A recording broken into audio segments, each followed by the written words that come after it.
Hello everybody, this is Full Time Devils. My name is Stephen Howson, and today I am joined by three absolute heavyweights because we've got a huge formation debate for you. And we're going to get into it in a second, but first I am joined by powerful Paul. I am joined by marvellous Mohammed and Joshi. Right then, so the things we're going to be talking about today is the formation, and then we're going to be giving our lineups, and these lads are going to be telling you why the right players for the right formation is the best thing for Manchester United. And the cards, as usual, are going to decide the order, just in case everybody had the same way of doing it. So, right then, I am going to pick a card. I have got my card. Now, who's going to decide which four of clubs is going here? Now, Paul, do you want to tell me which card you think it is? I'll go with the 8 of hearts. The Doctor, would you like to tell me what it is? I'm going to go with the 4 of clubs. That's a ballsy call. Mo, do you want to tell me what it is? Right, I'm going to represent Paul Pogba, 6 of diamonds. It is the 9 of hearts. So, Paul was very close to that. I guess you get to go first, and then it would be marvellous Mo, followed by Joshi. So, the first thing we are going to talk about is formation. Now, Paul, tell me, what is the formation Manchester United need to be playing? And a little bit later, we're going to get into why you think that is, based on all the different areas of the pitch, defence, midfield, attack, etc. So go. Paul, your formation, please. Pretty tricky, Manchester United. What's the formation that we've consistently looked good? Oh, yeah, 4-3-3. That's the formation. And that's the video over. We can talk about the specifics of that later. There are alternatives, of course, but I think it's pretty clear that getting the best you possibly can out of the best of your players is the main aim of a formation, as well as retaining a kind of structural integrity. And I think 3-3 offers the chance to do both. All right. Is that nice, short, succinct? I like it. Okay. Marvellous Mo, do you want to give us your formation, please? Well, I'm going to be a bit more interesting, I think. They're not just... No, well, you know. Oh, yeah, what would you have done if you'd got first pick? Oh, I don't know. Would have picked this formation, of course. What are you talking about, Paul? No, I'm going to go with 3-5-2 as the way forward. I think it's a unique look, but it's been... there's definitely a lot United could do with it. And, yeah. That's what I'm going for. We'll see. Joshi, do you want to give us your formation? Yeah. So I'm gonna think about what Paul said in terms of getting our best players on the pitch in what is probably their best positions, and I'm going to go with a 4-3-1-2, like a narrow kind of diamond, with the wing with 4 at the back and the overlapping sort of wing backs, and that's what I'm going to go. I think with that formation you get the best out of our best players. How are you differentiating that from a 4-3-3? Just like what the key differentiators for you there? Wait till I get into it. We're not going to play with two. I'm assuming in a 4-3-3 you're playing with 2 wide, maybe inside forwards or wingers, depending on how you decide to set up. So what do you say then, Joshi? 4-3-1-2. 1-2. Yeah. What's so like the difference between that and a 4-4-2 diamond? Because I see pretty much no difference between that and a 4-4-2. Well, diamond. It could be you could call it a 4-4-2 diamond, but again, with your 3 central midfielders in the diamond, it depends on what you want them to be doing. I'd keep them fairly narrow. Whilst in a diamond, you could have those sort of, the middle midfielders, if that makes sense, a bit wider. So I'm keeping it slightly more narrow, and then the old fullbacks will be providing the width. That's the idea. We could get into the specifics as we go through the debate, but yeah, that's what I've picked. So I do think you're getting into the specifics of how your formation is going to play is absolutely vital, because at the peak of their stereotypes, Barcelona and Stoke played the same formation. Obviously, the way they deployed those formations and the way they played those formations was entirely different. But at the peak of their stereotypical times, Barcelona style of play, Stoke style of play, they actually both played 4-3-3. So the way your formation is deployed is going to be massive in this. So just to run through everybody watching at home what we have played this season. So we played 4-2-3-1 a hell of a lot this season. 4-3-3 probably the next formation. 3-5-2 has been a formation that's been quite successful for us but sparingly used. We have also tried a 3-4-3, and more recently we saw United deploy a 4-2-2-2. The iterations that people are talking about, either a 4-4-2 diamond or the 4-3-2-1 sort of Christmas tree formation we've sort of switched to in games, but we haven't really deployed that as a main formation. So we're going to get into the specifics of it now, and we're going to start with the defence, because we might as well miss the keeper out. One, we know who's going to play there, and it's usually in a one formation where the goalkeeper plays. So we will skip straight to the defence. And Paul, I want you to focus on why this formation that you've chosen gets the best out of your defence. This might not be as important for you or Joshi. It certainly is going to be for Mohamed going with a free. But tell me why you think a back four is the best thing that you want to be playing for your formation and for United. So to be clear, I am addressing the defence here, but it's not about the back four. The back four is the last line of defence, but defence is about team strumming. Mourinho is our manager, so defence is about every player in the team. That's what's focused on the most. But what I mean by this really is that the 4-3-3, one of its great benefits is it offers a good deal of protection to that back four without sacrificing the capacity for attack. So the 4-2-3-1 offers a kind of similar level of protection for the back four in theory, but we've seen so often Pogba shouldn't be. His primary role in a game shouldn't be about defending the back four. It's not that he can't do it. Pogba's a midfielder through and through. When people talk about him playing at number 10, that sort of gets a bit upsetting for me. He is actually a midfielder. And the reason I'm talking about him in the context of the defence is he would not have to do as much defending in a 4-3-3. We could have a Herrera and Matic helping to cover what is easily the weakest part of our squad. So out of the back four that I've gone with, is Shaw. I'm doing this backwards to how most people do it, but Shaw, Rocco, Bailly, Valencia, and the Rocco could be Jones if he's in good form. There's not much in it. Bailly is obviously an absolute certainty, but I would argue that everyone other than Eric Bailly in that back four needs an upgrade. I've kind of defended Jones for a long time, but between the injuries and the lapses, he's not going to be sustainably good enough to be an elite level centre back often enough. When he's on his game he is, but that doesn't happen often enough. And the fullbacks are a huge problem. Shaw is not a huge problem in theory, but in practice he is.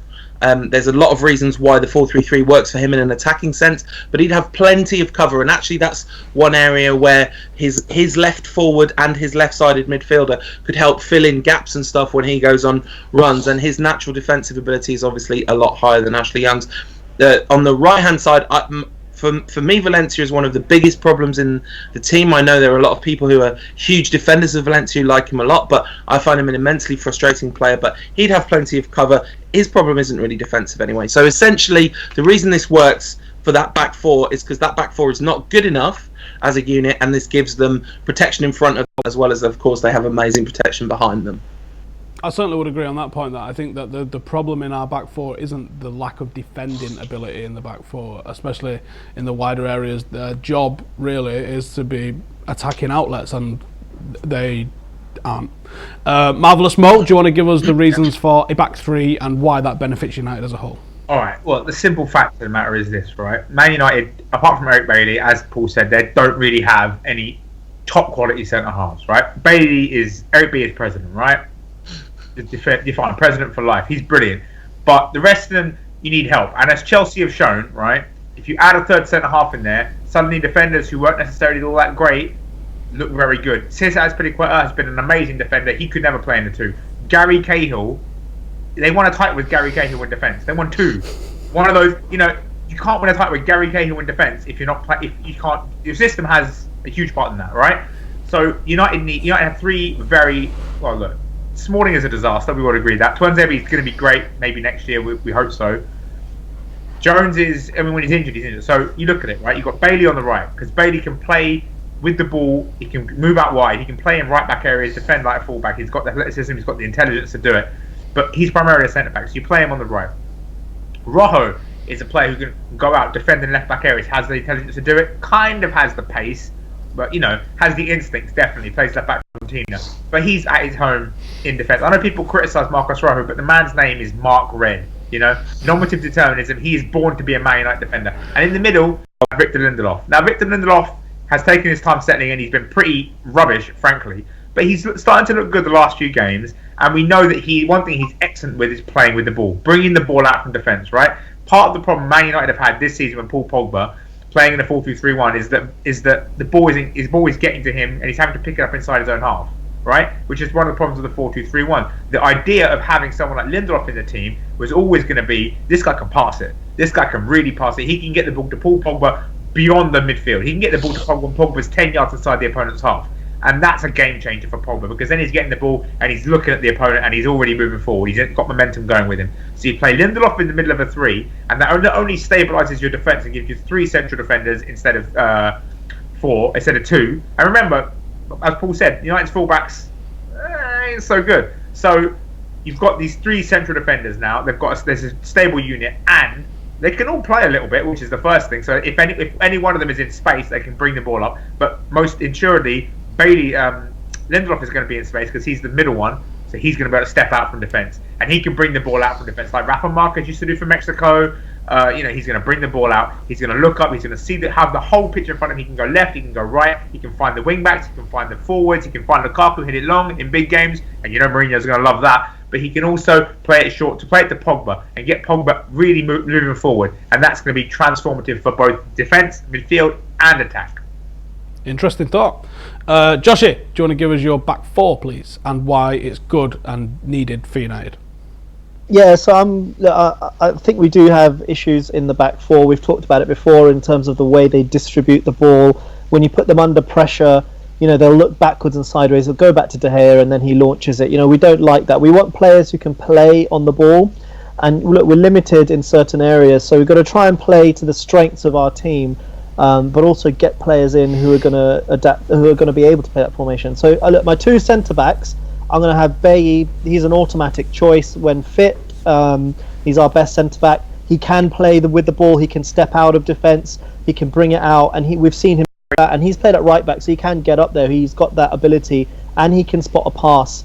And I like Lindelof as well. His ability on the ball is going to be key. So we've seen in games against like Newcastle, against City, against Liverpool, when we're put under pressure, the defence with the likes of Smalling, Jones, and even to an extent Rojo, that they can't play that ball round the corner into the between the lines into the midfield. So the midfield, when they do receive the ball, they're always facing their own goal. So then they're always looking the wrong way. They want to be receiving it almost sideways so they can see a bit more of the pitch and have an impact. So I think you need to have good passes of the ball for that.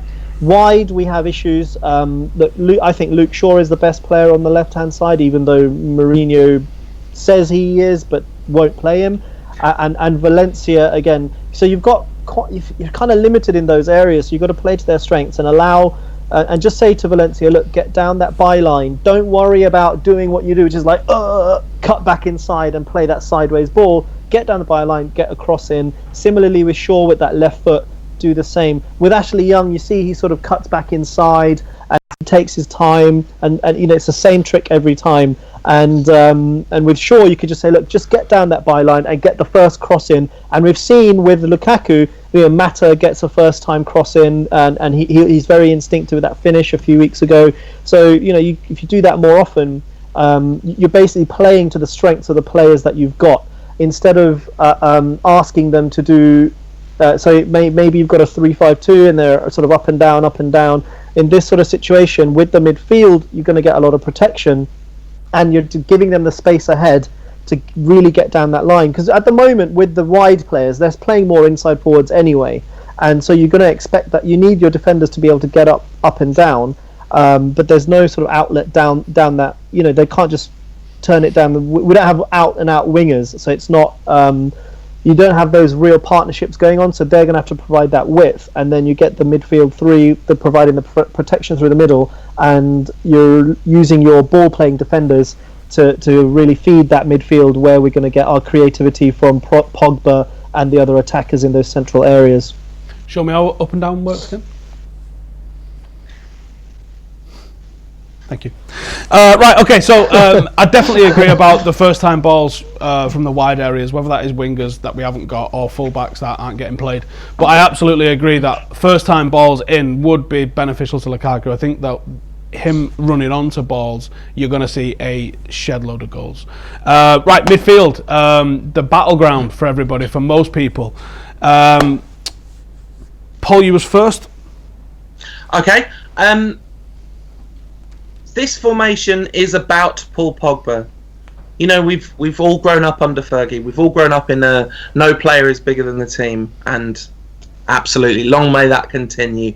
But that doesn't mean that you don't want your most valuable assets being able to do the thing that they do so well, because they're occupied and preoccupied with doing other things. So when we remember 4-0 FC, right? Remember the beginning of the season, 4-0 FC, rolling everyone over, scoring goal after goal after goal. We were playing a 4-2-3-1 for almost all of that, and it worked because mostly we were playing absolute trash. We beat Palace at home 4-0. That's got to be one of the worst oppositions that the Premier League has ever brought to Old Trafford, because that was pre-Roy Hodgson. Oh no, it was his first game in charge, wasn't it? But anyway, Palace were a shambles. We could basically play any formation we wanted because Matic was fully fresh off a rest and was able to do all the covering work. He can't do that in a 2 anymore. Matic has looked exhausted since about November, and that's compromised Pogba enormously. During the 4-0 FC run, no greater managerial genius than Mark Hughes. Remember when we drew 2-2 with Stoke? Mark Hughes said, well, we know Pogba gets dragged to the ball a bit, so we targeted that. And it was extremely effective. Because Pogba, in a 2, is constantly being dragged to where the ball is, leaving spaces. And 4-3-3, with Pogba playing on the left, interacting with Luke Shaw in the kind of Patrice Evra at Juve role, interacting with whoever it is that we're playing on left wing, left inside forward ahead of him, and interacting inwards with Matic, who is a holding midfielder but is extremely competent on the ball. This would enable Pogba to play 10 yards further up the pitch than he's been playing, while still contributing to the thing that we're missing almost most of all tactically, which is a functional press.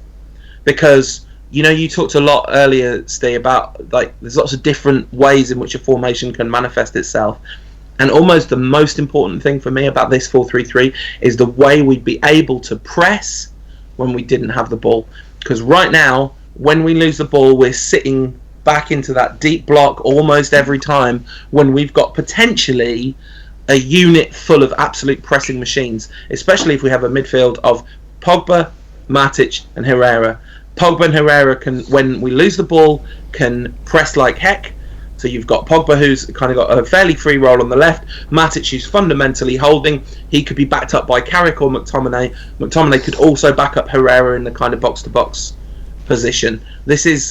That means we've got cover in all those positions except Pogba, but Pogba's the kind of player that you can't really have cover for because of his level of ability. So we don't have the ball. Pogba and Herrera are joining the forwards in the press. We have got the ball. There are options in all directions for the players. There's potential for movement in all directions for the players because Matic and Herrera can cover the space when people go on runs and stuff. It's I don't understand why we haven't been playing this as a default from the beginning of the season. Maybe it's to do with the way Mourinho feels about Herrera and Herrera's poor form, and the fact that Carrick was obviously out for so much of the season, and McTominay. This formation, I don't think, works nearly as well with him in the side because he'd just be doing those kind of safe passes that he does. You want someone with real mobility, but McTominay's a pretty good backup there. So anyway, those are some of the reasons why, both with and without the ball, 4-3-3 would provide us with the most kind of tactical flexibility. I like what you're saying on the press. I'm actually really undecided on whether I like that, you know, Jurgen Klopp or Barcelona style of press and win the ball back right there, because I think one of the things that United did very well against Chelsea was that we allow them to come forward with the ball, pushing their line up and allowing us to get in behind the line. I'm undecided on which I think is best. I think there's two ways to play it. I think it's really situational, and I think Mourinho against Chelsea very clearly looked at his team and thought, I don't trust this team at all to handle a counter-attack, so I'm not going to press them. We saw what a kind of absolute disgrace United put up in their attempt to actually defend Chelsea's counter-attack. I mean, it was pathetic. Almost everyone in the kind of spine of the team made a mistake. Almost every player in United shirt made a mistake in that. So Mourinho just went, I'm not going to let you make any more mistakes. We're going to sit in that low block. And against Chelsea, in a situation like that, that's fine. Although it's still very high risk, because Chelsea were pretty dysfunctional, but a better side would have created chances against us. I just think about almost all of the best moments have for United. Almost all of our best performances have come when, last season Mkhitaryan and Herrera were a kind of interception machine. They were pushing high up. They were winning the ball back high up, and it makes such a big difference because it's not like this team couldn't play in a low block. It's just you'd have the option of a pressing unit as well against teams who couldn't handle that. Like if we were playing ourselves. Yes, exactly. Right then, Marvellous Mo. The 3-5-2 is famously basically a midfield three with wing backs as well, unless you're going to have a different iteration of it. I did think about midfield three wing backs, because that is obviously an option. But I thought, you know what? The whole part of the reason you have a back three, in a 3-5-2, is that it gives you three centre backs, gives you a real sort of added sense of stability, right?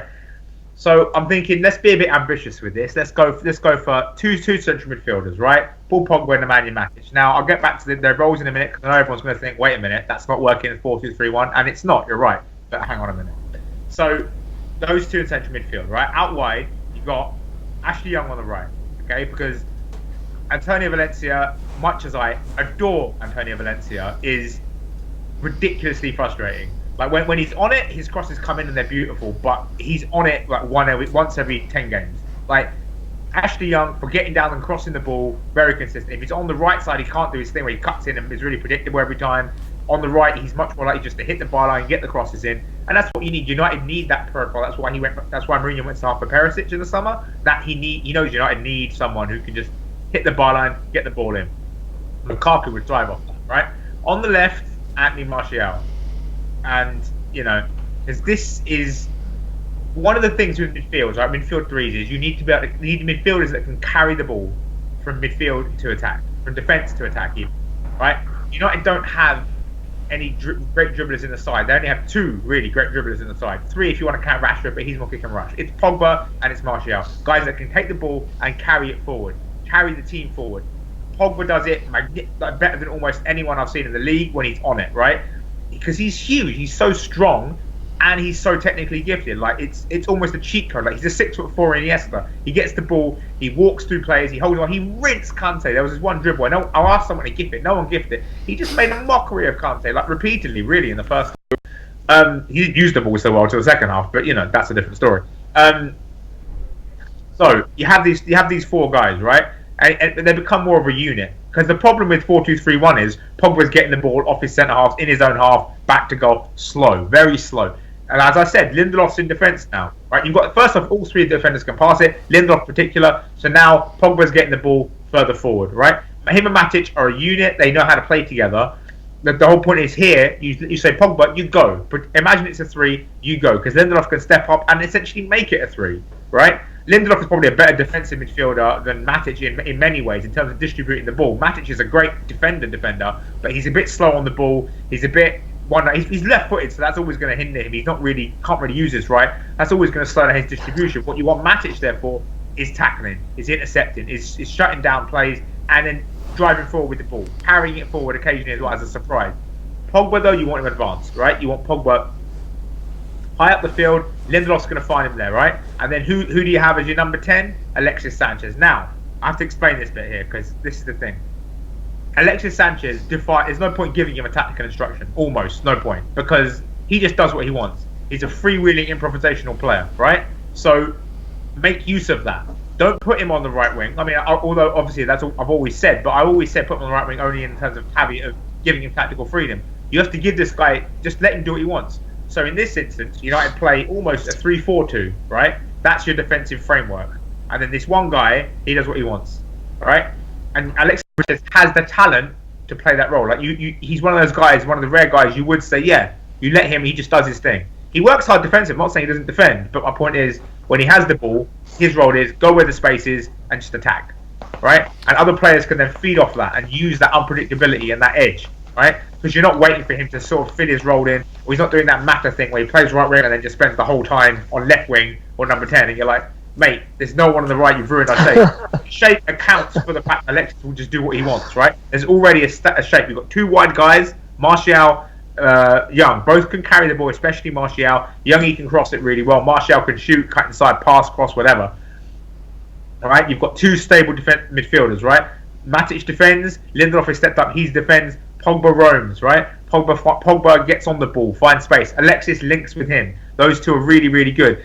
And what you need then is you need two strikers who are off the ball. I'll get to that next time. All right, we've got some comments before I come to Joshi from you guys watching it. at home. How can you stop with Joshi? Like, look at the pent-up energy that they're I know he is. Shut up, we're going into the comments. And actually, all of these comments are just an absolute variation where people going, this is the best formation. No, this is the best formation. So, Harry Walker, 100% a back three helps the wing backs attack more.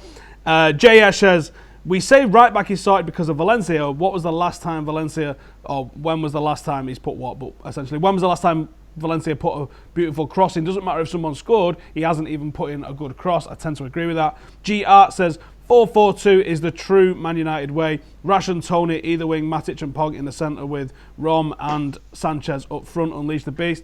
That wouldn't look like a 4-4-2 in reality. And actually, 4-4-2 generally, we like to think it was the United way, but it kind of was in 99, but most of Fergie's great teams wasn't actually 4-4-2. Yeah.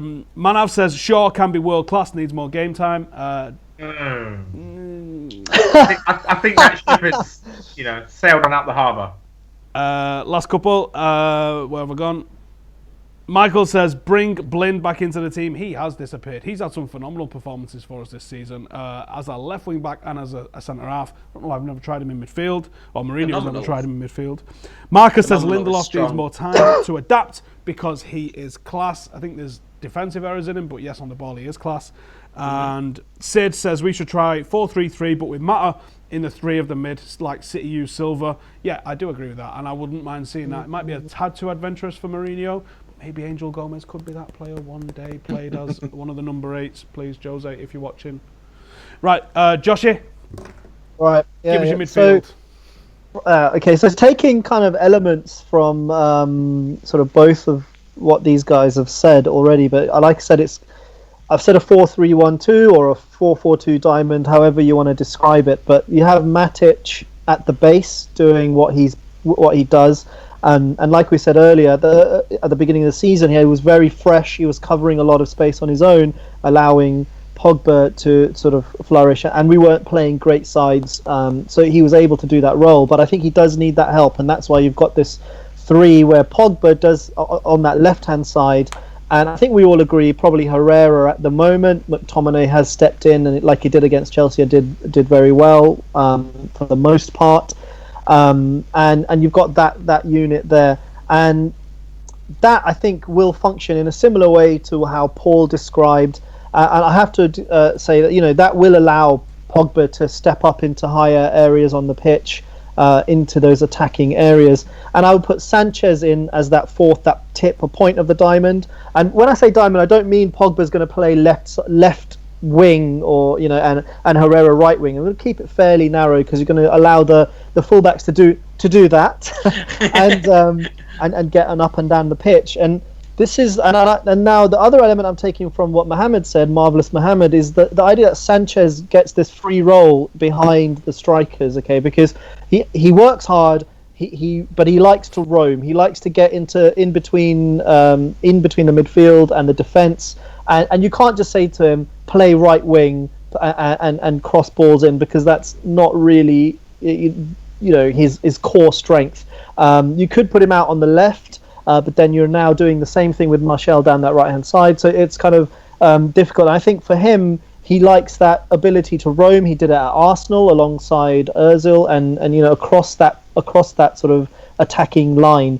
So you've got that that four-man mid. Let's say it's a midfield, but it kind of isn't quite a midfield, but which allows Pogba to get into those pockets on that left-hand side, which is what he likes, and then he can cut into his right, spot balls into the channels on both sides. You've got Herrera, who we've seen do that, and I think the Chelsea game last season steps up, makes the interception, puts the ball into the channel for Rashford to run onto, who gets the goal. Again, he's got that ability and mobility to do it, and Matic offering that protection at the base. And I think he is good. He's better on the ball than people make out, but he's not so mobile, so you can't ask him to do that whole thing. So those three then provide a bit of a base for then Sanchez, and we're going to talk about the attack and how I'd set that up. But Sanchez doing his bit in and around in areas where he likes to play, and then you've got the fullbacks providing the width. So that's how I'd set up. And then the attack, obviously, the two strikers we'll talk about that. Yeah. Right, we're going to cut to a bit commercial break. Might be 30 seconds, it might be 5, I don't know. Well, there you go, and we're back. Right, so we are now going to talk about the attack. So let's talk about the attack. Paul, was your forward three? You went for a 4-3-3, so you've got a forward three. How are they going to play? Yeah. This is one of the several reasons why I won't be reading the comments on this video. I wouldn't have Alexis in my first choice 11. Oh my God! I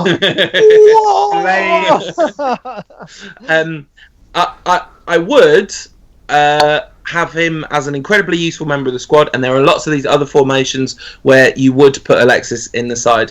But I would play with Martial on the left, because the idea that Manchester United needed to upgrade the left wing of their attack is one of the most baffling ideas I've come across in my 40 years of watching football. Like, I haven't watched football for 40 years. I wasn't watching it when I was born. But in my 35 years of watching football, I cannot for the life of me understand why you'd bring in a player like Alexis to play on the left wing when you've got Martial and Rashford already competing for that spot, and you want to be getting as many minutes for both of them as possible. Now, the one thing I like about both of my debate opponents' formations here is the idea that you're potentially playing a front two, because that could get you some playing time for Rashford and Martial at centre forward, which is nice. And in my formation, essentially, you'd have Martial on the left, Lukaku in the middle, with Rashford as first deputy for both of them, and Mata on the right wing, and Alexis Alexis and Lingard both competing for the kind of number 10 role when we're Alexis' first choice back up on the right, and then competing for that number 10 role when you're switching up the formation late in games. Alexis is a fine player. He's fine. He's a very good player. And maybe he'll go on to have a wonderful Manchester United career, and this will look really silly in hindsight, and I couldn't hope more that was the case. But when you've got Pogba in the team, you've got a kind of issue with tactical discipline. I don't think this is a weakness of Paul Pogba's, incidentally. I think a player like that shouldn't be thinking too much about tactical discipline, because it's kind of a waste of his talent. The same for Alexis. I don't think either of them should be asked to be tactically disciplined.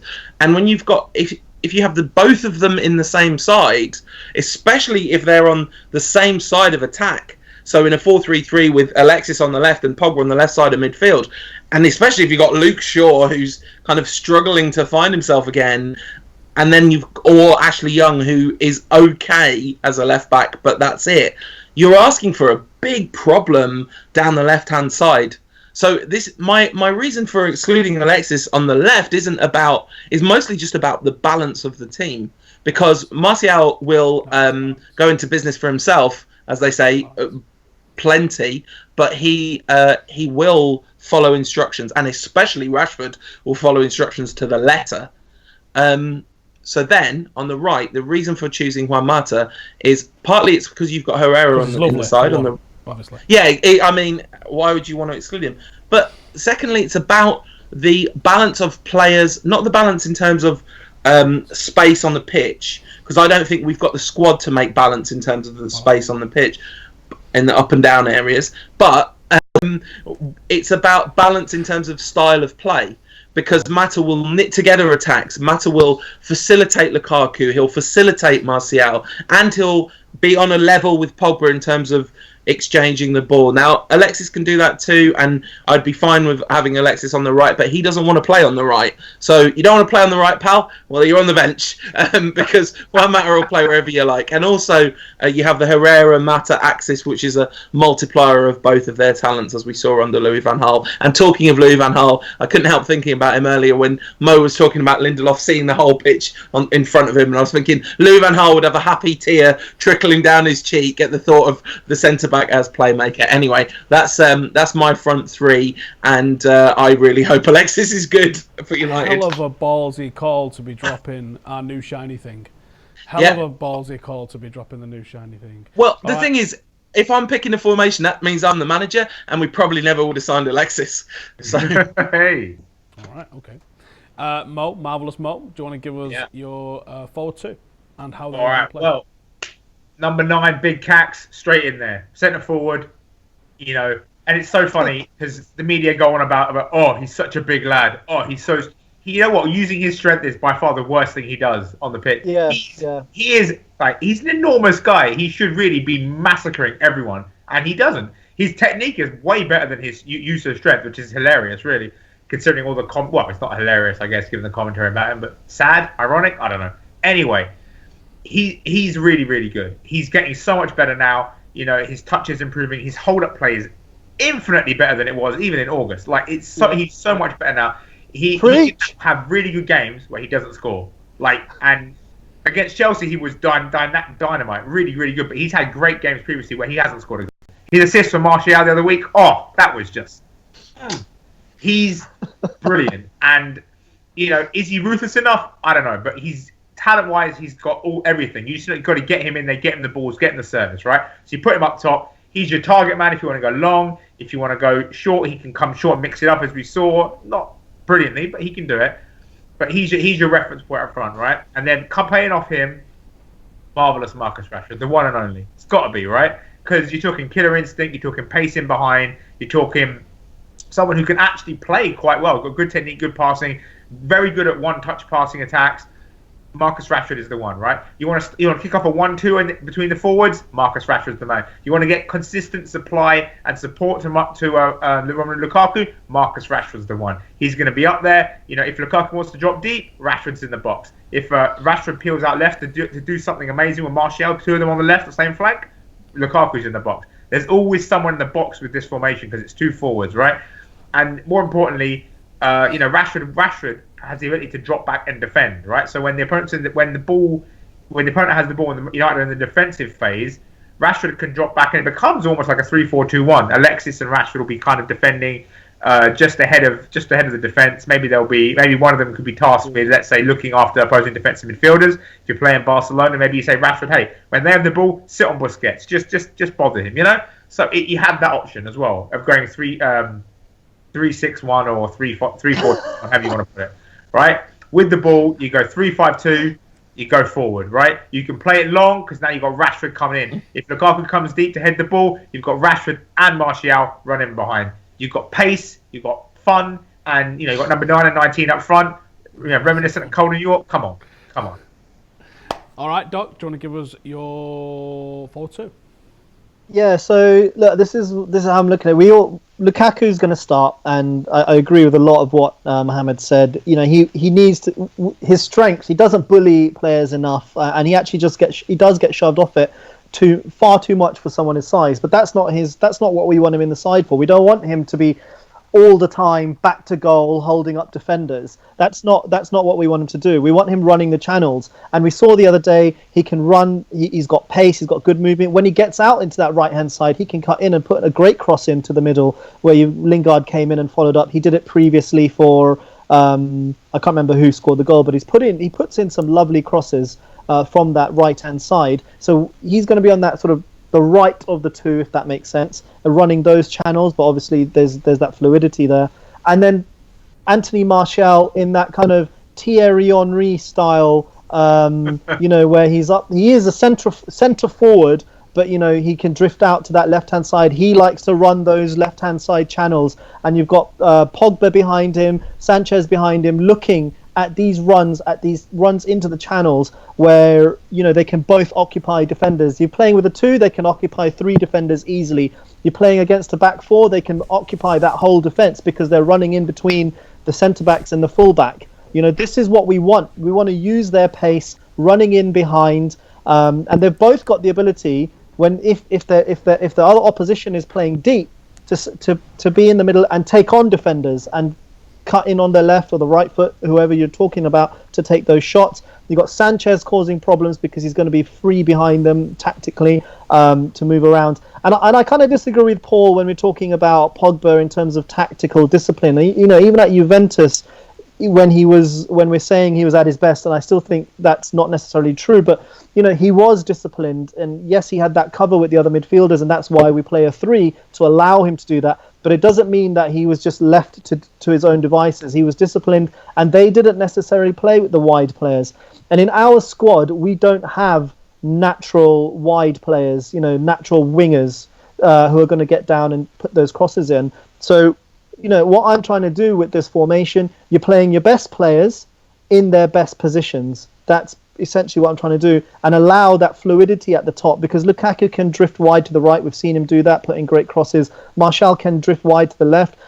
Sanchez can go into the middle, and in various parts of the game, it becomes more. It's not just a rigid 4-3-1-2 where it's just like I'll sit on the centre backs. We want that movement across the sort of occupying the entire back 4, which Martial, with his skill, pace, ability to beat a man, he can do that. And Lukaku, with his movement, his pace, again, his strength and his power to really sprint from one end of the pitch to the other, we've seen him do that. So we want to use their strengths, which is that side, which is that pace and that running at the defence, instead of this. I think Lukaku at times is isolated up front when we play a 4-3-3. And he does a hell of a lot of work to occupy the defenders, but he can get isolated when the rest of the team isn't quite as high up as he is. And with Martial, because he can even drop into that sort of 10-ish type role, but with those two up there as a partnership, they're not going to be isolated. And you're also using Alexis in his best position as well, where he can drift across. He'll drift wide right if he wants to, where he's been excellent for Barcelona in the past, Udinese in the past. Drift wide left if he wants to, because that he can do that in that sort of position and provide a bit of flexibility. And I think this would get the best out of our best players in their best positions. All right, some interesting points made there for the defence, the midfield and the attack. I think there's a weakness in every single one of your arguments in different places, and this is going to make this next round absolutely fascinating. So it's the 30-second round. This is your chance to be a proper bitch and just tear someone else's debate to shreds, or to make the cases why your formation, and I think team selection is playing a huge part in the decision making for this one.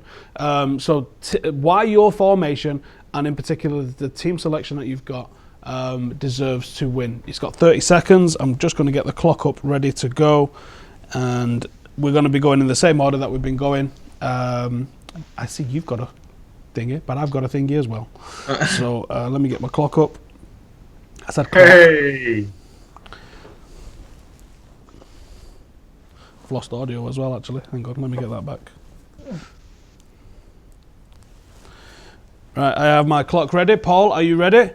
Yeah. I'm going to count you in. I can't hear you. That's a sec. Just say hello to Paul. Hello. I'm very low. Have you lost? What's happening? We can hear you. We can hear you all. Okay. I've got it. I've got you. You're quite low, but I've got you. Right, are you ready, Paul? I'm ready. All right, you just come back then. All right, let's go.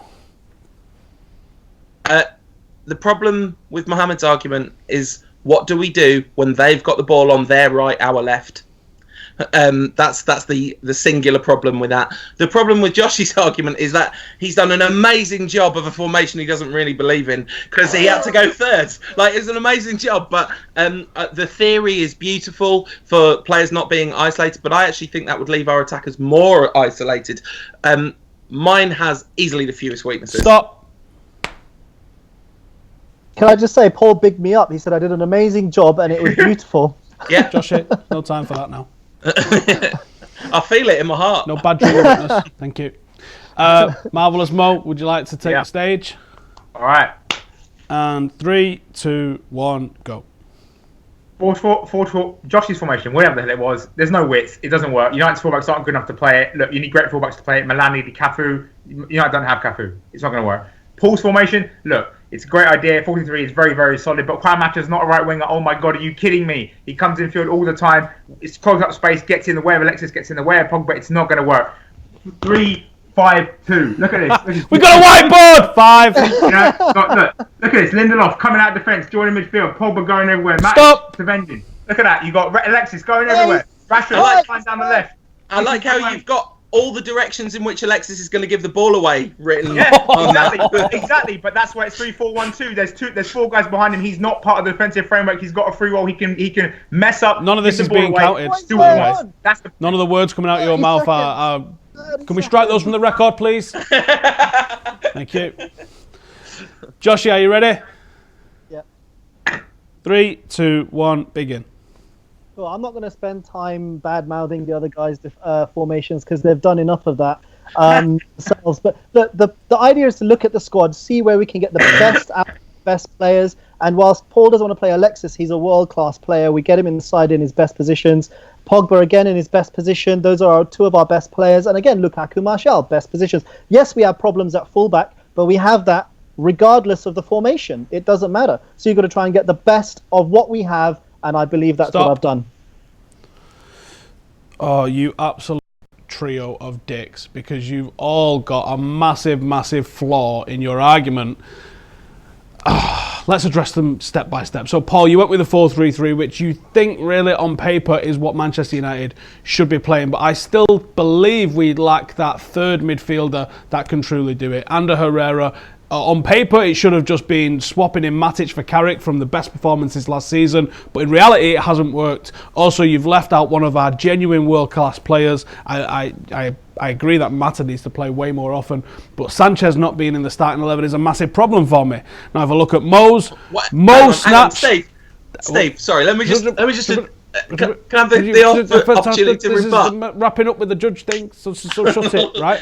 So with the 3-5-2, 3-5-2, I think is a fantastic formation, and I thought the defensive stuff that he was saying was absolutely nailed on, but then he probably sabotaged himself, 1 by selecting Ashley Young, didn't listen to the rules at the start, and 2 by putting Pogba in a midfield 2. I know obviously you've got Lindelof moving up there, but Pogba in a midfield 2, and then Martial on as a left wing back, where I think one of the major criticisms people have, whether that's perception or reality, is that Martial's a fairly lazy player. And I think if you'd have maybe said Rashford on the left or Lingard on the left, that might have had a bit more weight to it. But Martial as a left wing back, I can't really see that working. So then I have to go to Joshi's, and I look at Joshi's, and I agree with the basis of what Joshi was saying in terms of that we have to play the best players in the best positions. But there was still something missing in that formation. The same thing with Paul. The midfield 3 isn't quite there, but you did get Sanchez in. Mo, you killed it by picking Ashley Young, so you're definitely third. Which leaves me with Paul's and with Josh's. And in all honesty, I think I'm leaning towards Josh's. I think the benefit of having the 2 I saw against Chelsea, and I think Martial and Lukaku as a 2 can work together. We can also pull Sanchez in there. It wasn't far off what we played actually with the 4-2-2-2, which nobody did bring up in the end. But I think what we've learned from this, at least, is that there isn't the perfect formation for Manchester United. I don't think Josh's is perfect. I don't think Paul's is perfect. And I don't think Mo's is perfect. We have to pick a formation to suit the team we're playing, the circumstances we find ourselves in. And I think that I almost agree with what Paul's saying on Sanchez, that we signed a player that created a problem that we didn't have. We didn't have a problem on the left-hand side, and we signed a player that plays on the left-hand side, which created a problem because he has to play, because he's one of the best footballers at this football club. And I think that a little bit more planning and a little bit more way of figuring out what we can do. 4-3-3 would have worked pre-signing Sanchez as our best formation. The problem is we've got Sanchez and he needs to play. 4-3-3 still works with Sanchez. What you do is you play asymmetric 4-3-3. You have Alexis on the right, and you give him the freedom to move. And what happens then is The only problem with that is you don't have enough production from the right because McTominay can't play. You put someone like Angel Gomez there on the right, then you have someone who can ball, who can play, and you have a bit of production from the right. But the whole point of 4-3-3 is Alexis, play him on the right. Just say, look, mate, go where you want. Basically, what happened at the weekend, where Alexis played ostensibly right wing, but he was like number 10. That caused a massive problem because I think I kind of differ from what Steve said, because I think the key problem in all of our formations isn't about any of the choices we've made. It's about the fact that the way the squad's set up, the width has to come from the fullbacks, and our fullbacks are terrible. Yeah, like, and that was I was getting to that. But there's no good options there. I mean, the 4-2-2-2 formation is absolutely fantastic for 80% of our starting 11. The problem is the best team that played the 4-2-2-2 was those great Brazilian teams, and for the most part they either had Roberto Carlos and Cafu, or more recently they've got the likes of Marcelo in there playing it. We've got Ashley Young playing it, and it doesn't work. You haven't got the production with the ball at our feet for it to really work. The other thing I'd say, I'm still a bit in debate mode here, like, even though we're in the kind of wrap-up phase, is Mo was saying, like, oh, you can't play Mata on the right, he's not a right winger, but you can play Sanchez there. To me, like, that's Mata has proven time and time again that he is more than capable of making a big contribution off that right-hand side, whereas Sanchez, on Saturday, Sanchez was, apart from his contribution to that first goal, which was excellent, Sanchez was dire on Saturday, and this isn't like some agenda thing. I think he's a fine player. It wasn't good, but I'll add this, right? The thing with Mata coming in, right, is Mata dithers a lot on the ball, and Mata's slow, right? You'll say this. And Alexis will dither, but in a much more immediate kind of way. He'll get the ball, dither for a second, and then either give it away or make a pass. All right, lads, I'm going to have to play judge, and I'm going to have to say zip it, because we've been going nearly an hour. This was an absolutely wicked debate, and I think what we learned really is that there's a lot of issues, and the summer we need to address those issues with signings or promotions from the academy X, Y, Z. And fullbacks 100%. Right, you can get more of this sort of stuff if you tune into our podcast tomorrow. I think what Paul was basically saying is that we still need to remove the curse from the number 7 shirt. So definitely harass Michael Owen on Twitter. I'm sure he loves it. It's his favourite thing. Give all these guys a follow, and we will see you in the next one. Thank you for watching. Laters.